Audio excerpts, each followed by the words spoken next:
Hello.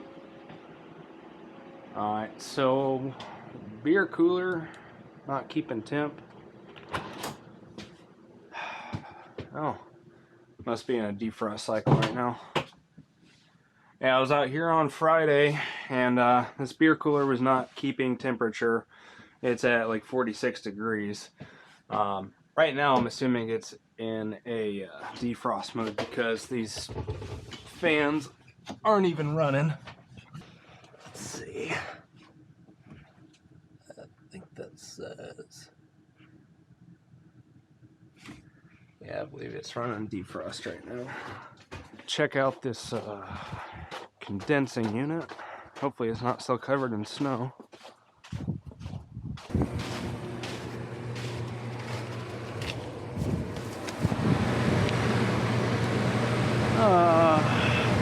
Yeah, you can see the sight glass. I don't know if you can see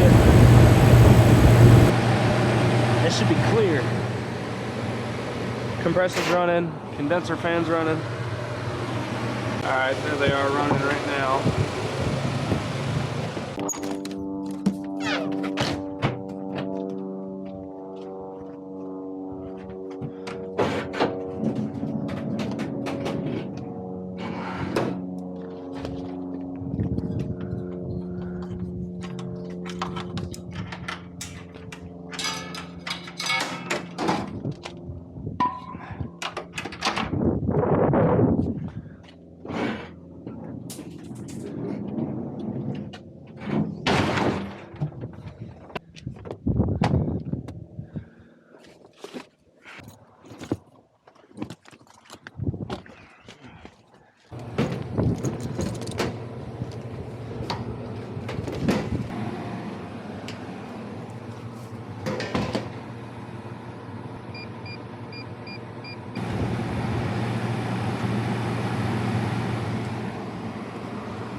We're definitely low.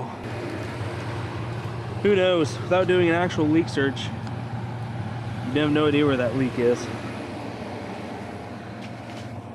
The closer you get the probe to the evaporator coil on the suction line, the more accurate your superheat's going to be. Wearing shoe covers outside in the snow, keep your boots dry. Alright. So, the bar owner does not want to do a leak search. So my recommendation was to do a leak search, and then from there, once we find the leak, do an actual repair. But he elected to go for the quicker option, which is to add... God damn it. There it goes. Leak sealant to the system, and this is for a small system, up to 2 tons. Works with any refrigerant, but it's a UV dye we're going to add into the system, and basically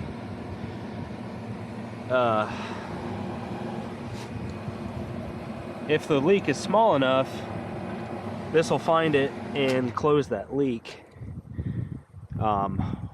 Otherwise, yeah, it's going out on low pressure now.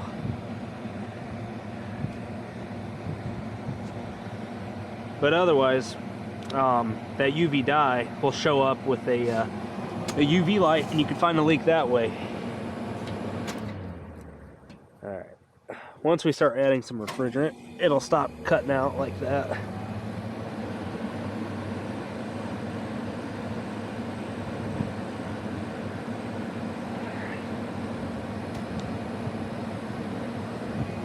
Alright, we're gonna add that UV dye stick to the low pressure port and the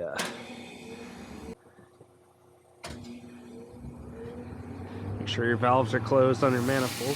Whoops.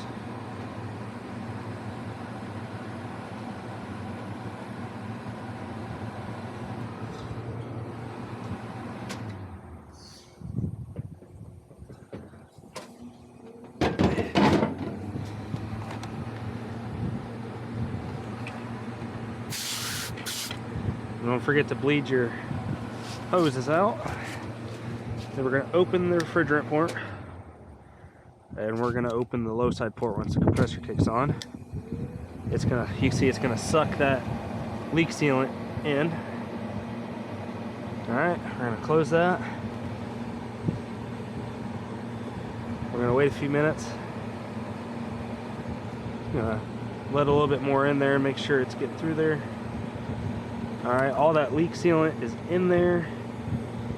Now we can go ahead and close our ports. We're gonna take this UV stick off completely, and then reattach our low side gauge. Then we'll get a more accurate reading. Okay. Now we are just going to start adding refrigerant to the low side very slowly. We're charging as a liquid here on the low side. We don't want liquid making it back to the compressor, so we're going to charge it very slowly, smaller increments. And we're going to basically do that until that sight glass in there is clear. And that's an old-timer trick. They call it clearing the sight glass on refrigeration circuits. Now, it's not the most accurate way to charge. Realistically, on a medium temperature refrigeration system like this, you want to look for a superheat of about 10 to 10. Yeah.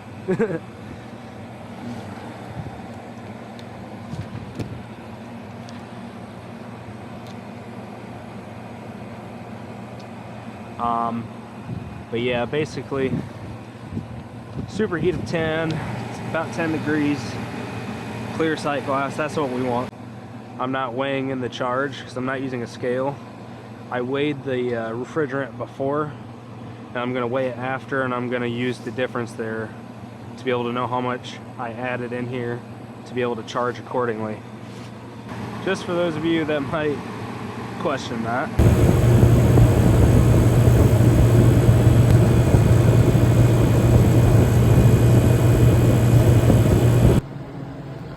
That was quick.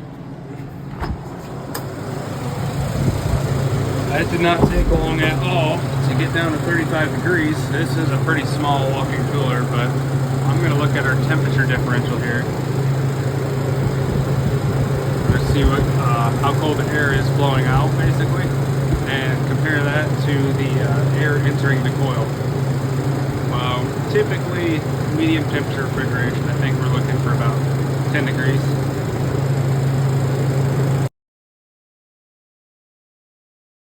As it warms up outside, that superheat's going to drop drastically. I'm not too worried about it. As long as we have a clear sight glass and a good temperature differential inside, and that box temperature's already dropped like 6 or 7 degrees, that's a good sign to me. I think we're good.